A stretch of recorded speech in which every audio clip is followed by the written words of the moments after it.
morning, everyone. We had a very productive and positive meeting earlier today as we continue to press forward in enacting historic, bold, transformational legislation in Building Back Better for the people. We're going to hear today from our Vice Chair as well as the Democratic Policy and Communications Committee. So I'm going to be very brief in my opening observations. But the Build Back Better agenda is widely popular with the American people during a point in time in our history where we're divided evenly on almost every other issue. The American people support the Build Back Better agenda because they know it will invest in a meaningful way in creating millions of good-paying jobs, cutting taxes for working families, middle-class families, and low-income families, and lower costs in health care, in child care, in education, and in housing, and at the same time, decisively confront the climate crisis. That is why we're going to get this done, and we're going to get it done very soon. I yield now to our Vice Chair, Peter Escobar. Thank you, Mr. Chairman. As the Chairman said, we're moving closer and closer to advancing the two cornerstones of President Biden's agenda. The Build Back Better Act, which is a direct investment in working Americans and their families, and will have an immediate and profound effect on the communities like ours. Expanding child care access will allow more parents to get back into the workforce and empower families to successfully get through their own family structure. Universal access to preschool will ensure that every child has the same chance to gain high-quality education, no matter their background, no matter where they come from. And expanded health care coverage to lower costs will lead to better health outcomes for families and alleviate the financial burdens that far too many Americans face. In addition, this transformative investment in the American people, the House is preparing to pass an infrastructure plan that was agreed to by the Senate. This legislation will create thousands of good-paying jobs. The Chairman and I have talked about this before, modernize our infrastructure system, expand broadband, and help us lower emissions to fight the climate crisis. And let's be clear that the American public supports these priorities, and we intend to act on them. This has been a lengthy process, and sometimes it should be. Legislating takes time, and it takes compromise. But I'm proud of the progress that we've made, and I'm proud of the Democratic caucus for sticking together and to get these bills done. With that, I'll turn it over to the Democratic Policy and Communications Co-Chair, Debbie Dingell. Thank you, Pete. Thank you, Chairman Jeffries and Vice Chair Aguilar. Good morning, everybody. I know you're ready for a great week. Jobs, tax cuts, and lower costs, paid for by making the super wealthy and corporations pay their fair share. That's what Build Back Better is all about, and that's why we're here today, to talk about what it's going to do. I want to talk about jobs. Together with President Biden, we have already created nearly 5 million jobs this year. Growth is up, wages are up, and unemployment is down to below 5%. Together with Build Back Better, the bipartisan infrastructure bill will create millions more jobs, good-paying jobs, American jobs, union jobs, jobs that cannot be outsourced. We're going to bring our supply chain back to this country. This infrastructure package makes the largest public investment, federal investment in public transit ever. The largest federal investment in passenger rail since the creation of Amtrak. The single largest dedicated bridge investment since the construction of the interstate highway system. One that really matters to all of these matter. The largest investment in clean drinking water and wastewater in American history. When 50% of the children whose blood has been tested in this country have lead in their blood, it is time, and Republicans agree with us on that. It ensures every American has access to reliable, high-speed internet and it helps tackle the climate crisis by making the largest investment in clean energy transmission and electric vehicle infrastructure in history.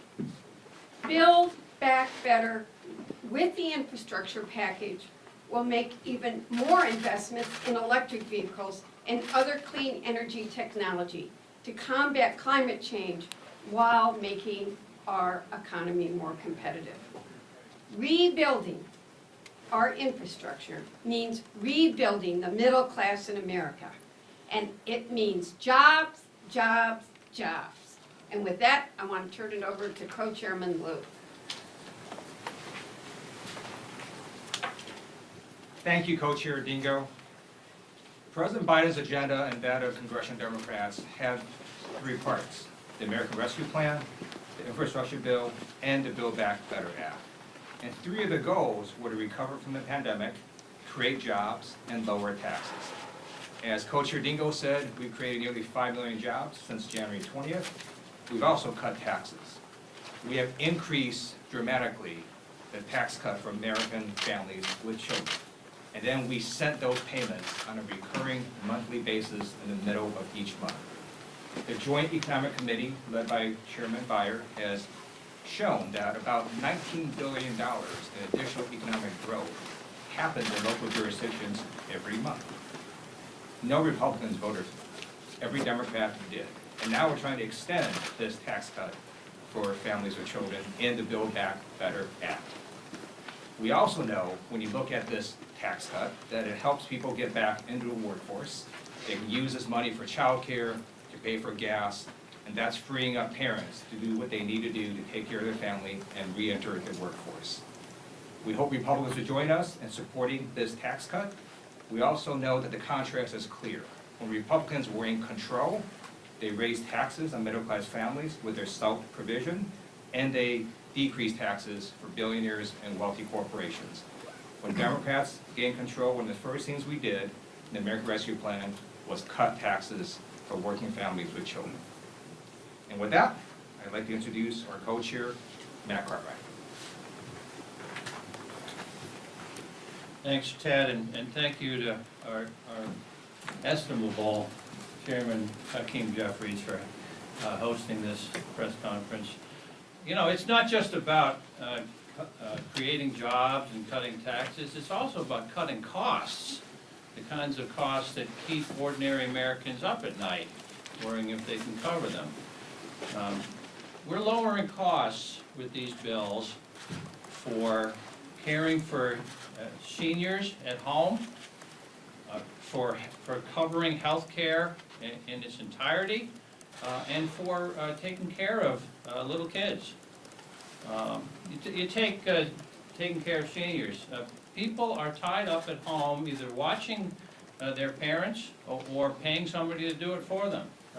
An incredibly expensive endeavor. The Build Back Better Act helps pay for that. When we talk about health care, we are nearing universal health care coverage with the Patient Protection and Affordable Care Act by buttressing the price supports for these plans and reversing the sabotage that has occurred to the Affordable Care Act over the last half dozen years. But you know, taking care of little kids at home, you know, with money for health, for child care and for pre-K, universal pre-K, that's a really big deal. When I talk to employers back in my district in northeastern Pennsylvania, the biggest lament is that they can't fill entry-level jobs, retail and restaurant jobs. They can't fill them. And our local Chamber of Commerce did a survey, and they found that 54% of the people who have not returned to those kinds of jobs since the pandemic have not done so because of the scarcity of options for child care. They have to stay home and watch little kids at home. Taking care of this problem fills those gaps, energizes our economy, and the Nobel Prize winning list of economists all agree that this will reduce inflationary pressures. So we're proud of the Build Back Better Act and all of the things that we're doing this week. So with that, I want to turn it over to our dynamic Coloradan on our co-chairs committee, Joe Neguse. Joe?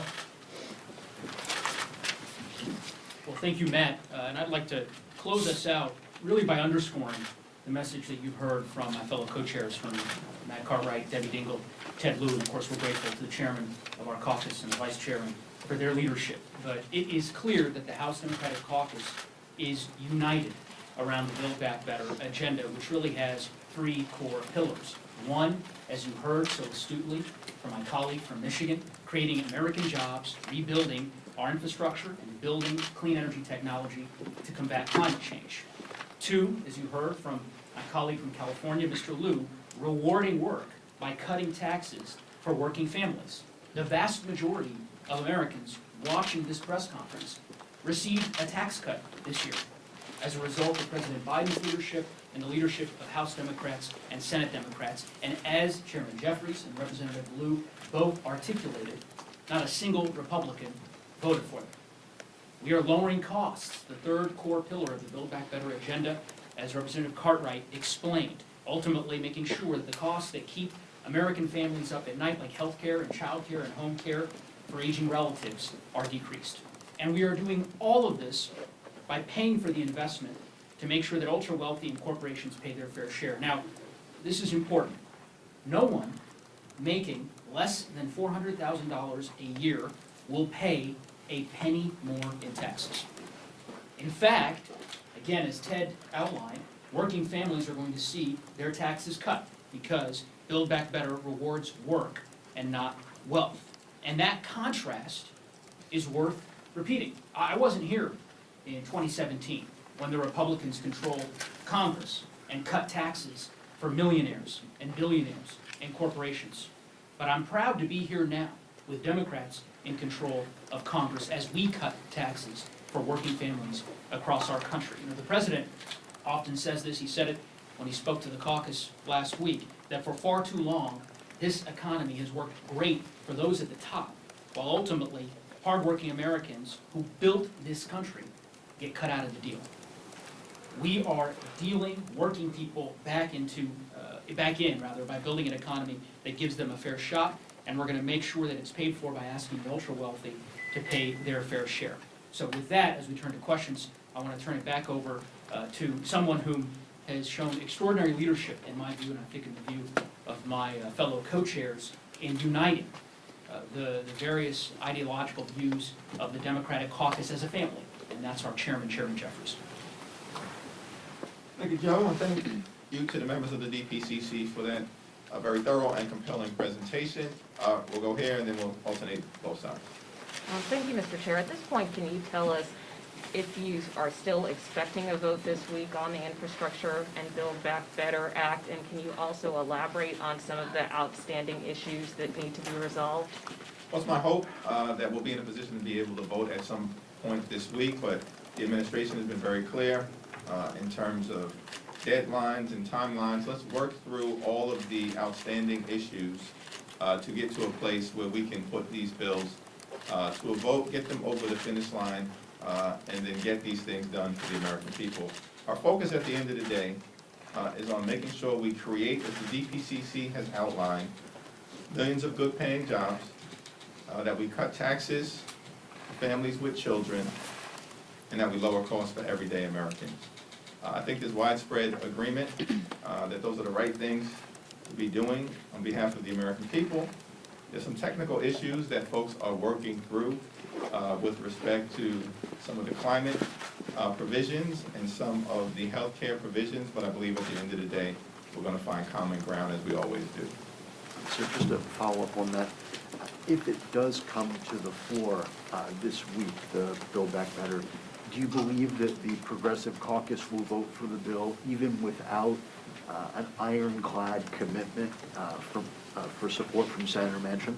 Well, I'll yield to any of my colleagues on this, but I believe that we need an ironclad commitment as it relates to a framework around the Build Back Better Act that all 50 senators will support.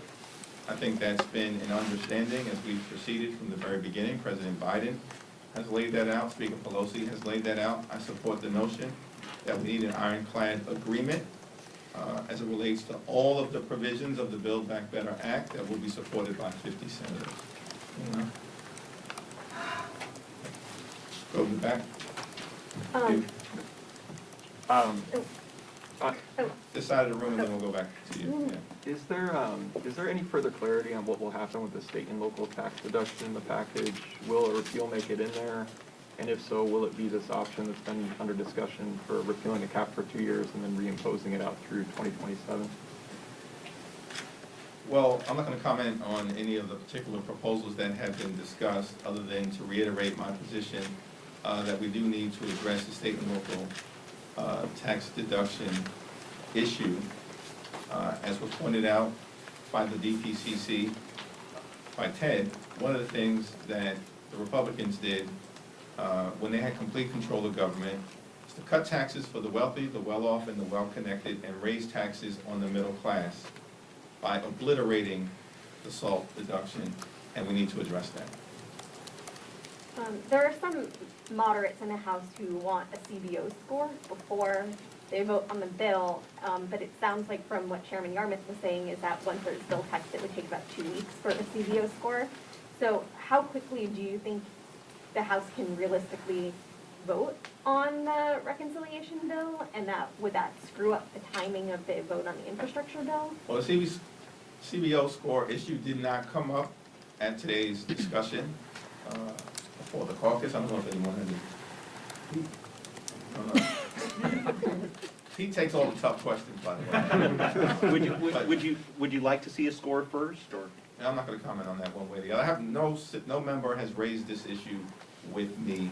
Until someone does, I'll refrain from comment. It sounds like Senator Manchin, though, yesterday was sort of raising that as his issue, that he wants to see that. When you heard that from him, and I know that parts of it have already been scored, you guys have a sense of what's in it.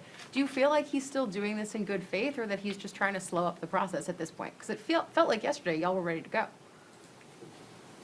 I mean, the Senate is the Senate, and it's the price that we pay for the democracy that we have in America, and I take every single senator in good faith in terms of the comments that they put into the public domain. I also believe that all 50 of them do want to get the Build Back Better Act over the finish line, and I remain convinced of that fact. Because that didn't sound ironclad yesterday. Far from it, right? Until we have an ironclad agreement, it's not my expectation that we'll vote. When there's an ironclad agreement, we'll go to the floor. Yeah. Just a real quick point, when you look at the framework, the revenues that we're getting in will exceed the current amount that's being projected to spend. So I don't think the CBO score is going to be much of a problem at the end of the day. Thank you for raising that point, which is also critically important in the context of the Build Back Better Act and bipartisan infrastructure agreement, completely paid for, unlike the GOP tax scam, which provided 83% of the benefits to the wealthiest 1% in America and plunged us approximately $2 trillion more into debt unnecessarily. There's a big difference between the Republican reckless approach and the Democrats who deliver approach to public policy. So, second one. I want to ask about immigration. So do you believe that Democrats will have provisions that can pass the parliamentarian? And if they don't pass the parliamentarian, will Democrats be including them in this package anyways? Well, that's under discussion. I know Pete has been involved in a lot of these discussions. We do have a broken immigration system. We need to fix it. We're working through that issue, Pete. The president was clear after our meeting with a number of us on July 29th that he wanted immigration measures included in reconciliation. What we have talked about today is implementing the president's agenda. And part of that agenda is making sure that we fix our broken immigration system. We've been very clear on that. For far too long, our immigration system has left behind individuals who are working, going to school here, living here, going to church in our communities, and we've left them behind. And so we want to right that. We want to help fix that. working through language to do that and building support to do that is what we seek to do. That's what the president has asked us to do. The House and Senate are engaged in these efforts, and we're going to continue down this road as long as there are options. You didn't speak yet, right? No, sir. I was just wondering what you thought the results in Virginia would show to Democrats heading into the 2022 midterms. Well, since we're under the Capitol dome, I don't want to comment extensively other than that it's a very close race. It's expected to be close. That has been the trend that we've seen over the last 40 years, immediately following the election of a president of the opposite political party. I just hope everybody goes out to vote. I think Terry McAuliffe's track record speaks for itself, and we don't need Trump light in Virginia. I'm just gonna tell you all, I'm sick of polls that don't reflect. The only poll that matters, the only poll that matters is the poll at the ballot box. Remember I told you all Donald Trump could win Michigan? You all told me I was crazy, the polls did show it, he won. And this morning, I went back and looked at 2002, John Dingell versus Lynn Rivers, the David Broder, John Dingell's gone and he won 59-41. So let's see what happens. I predict Terry McAuliffe will win tonight. Well, thanks for the question, and of course, what you really want to know is, are we worried about the midterms, depending on what happens in the Virginia gubernatorial election? And I can tell you, as a frontline Democrat, the answer is no. Number one, people in my district don't care what happens in Virginia governor's race. Number two, a year from now, what happened in the Virginia governor's race will be a distant, dim memory.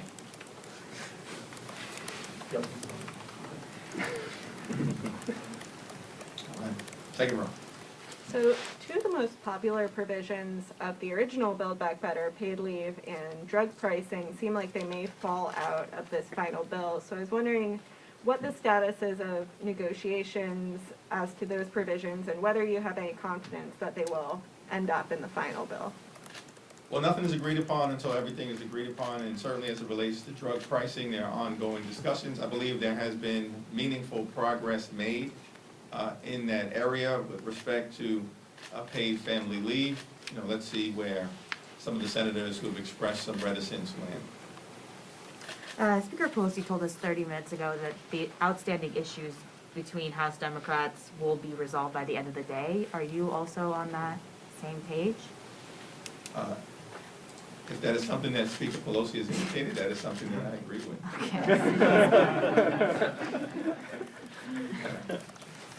Thank you, Mr. Chairman. There may still be a handful of Republicans that end up voting for a bipartisan infrastructure bill. I'm just wondering whether or not it's consequential to the final vote count. How significant is that for you? I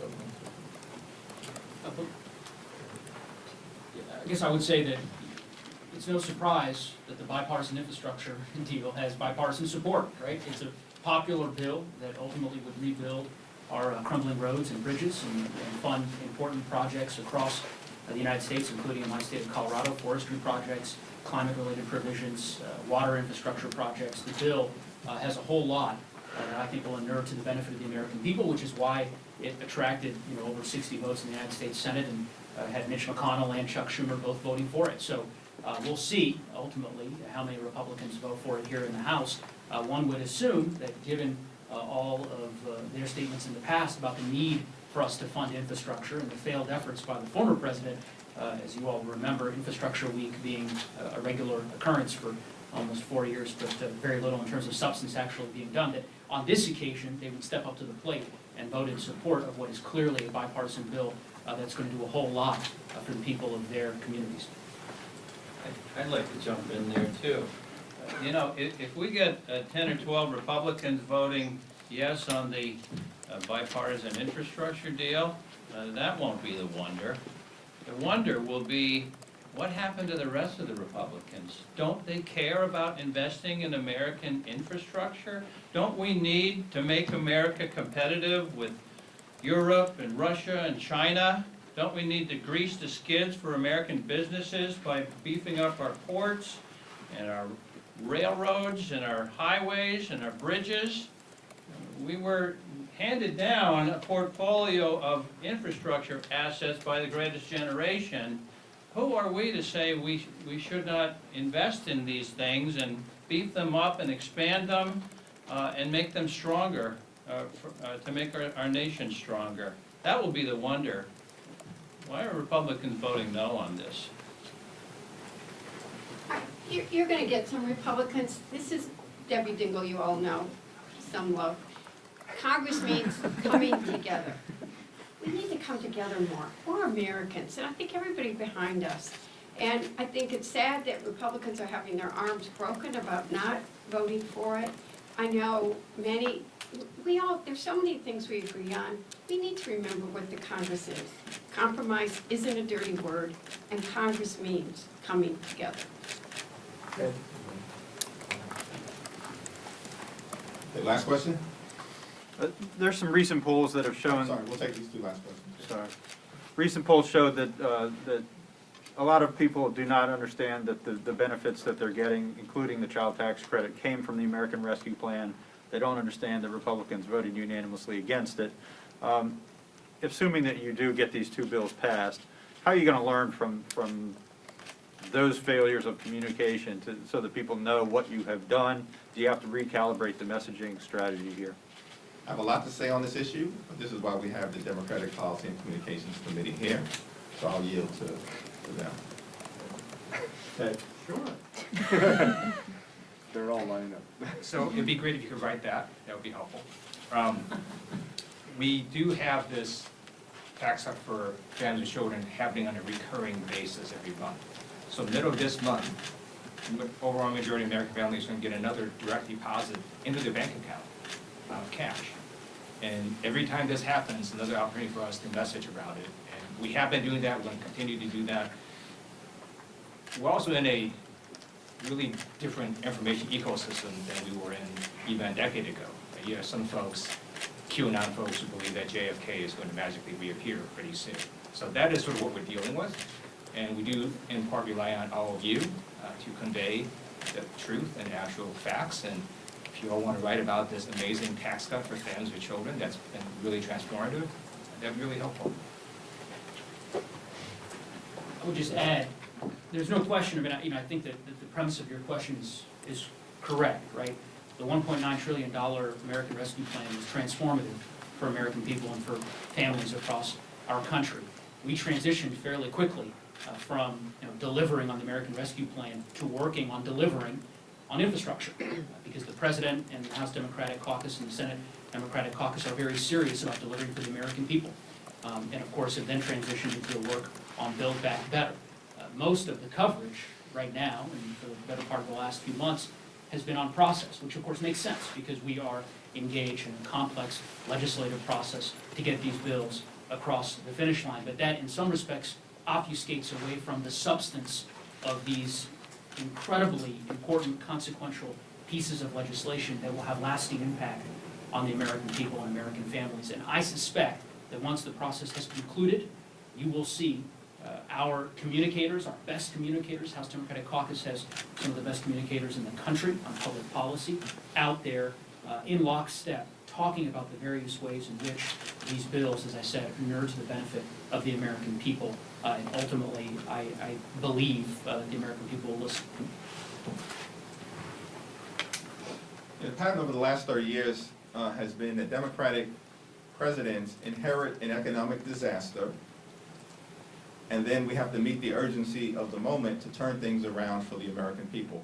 That is what took place when Bill Clinton replaced George H.W. Bush, inheriting a recession that he turned around and created more than 20 million good-paying jobs, and even a budget surplus. That is certainly what took place when President Obama inherited the Great Recession from the previous Republican administration and then turned things around, creating over 14 million good-paying jobs, making sure that more than 20 million Americans who previously had no coverage had high-quality, affordable health care. And of course, cutting the deficit from 1.5 trillion to 500 billion, cutting it by $1 trillion. And that is what is happening right now. We inherited a disaster from the previous president. Disaster on COVID and a disaster on the economy. And so, as my colleagues have indicated, we have had to collectively act with urgency because we care about everyday Americans. So we acted with urgency to crush the virus, acting with urgency to provide support to everyday Americans who are struggling, and now we're acting with urgency to supercharge the economy and create opportunity and prosperity in every single zip code, not simply for the wealthy, the well-off, and the well-connected. But we are going to learn from history. And led by the Speaker, Democratic Policy and Communications Committee, we are going to message with simplicity and repetition about all the good, big, transformative, bold things that we have done for the American people. Last question. Thank you so much. Chairwoman Pramila Jayapal has gotten a lot of attention for the role that she's played in these negotiations over Build Back Better, and I think for a lot of people outside of Washington, they wouldn't have known her name a couple of months ago, but she's impressed a lot of people. Others have said maybe she overplayed her hand a little bit, especially after Speaker Pelosi had to delay a vote again last week. Could you just comment on the role that she's played and what she's brought to these negotiations? Well, she's an effective leader of the Progressive Caucus. The Progressive Caucus is an important part of the House Democratic Caucus. We're a big family. We're a diverse family. We've got progressives. We've got New Dems. We've got Blue Dogs. And that is what makes the House Democratic Caucus the most authentic representatives of the American people, all united by the fact that we are going to get things done. We're going to cut taxes. Families with children, we're going to create millions of good-paying jobs. We're going to lower costs for everyday Americans. We're going to build back better for the people. And it takes every single one of us, including Pramila, to get that done. Thank you, everyone.